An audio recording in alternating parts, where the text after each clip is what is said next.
I've seen tremendous gains in savings. First and foremost, payroll. Savings on payroll, probably out of the gate was probably around $800 a week. Could even be $1,000.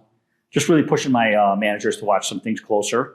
And there was a little bit of fat to be trimmed. What we have done is a massive overhaul on the way we look at our suppliers.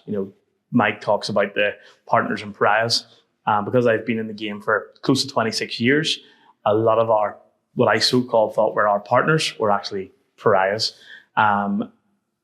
The new relationships that we have now found with good partners has saved at least £20,000 to £30,000 just on that one thing that I was overlooking.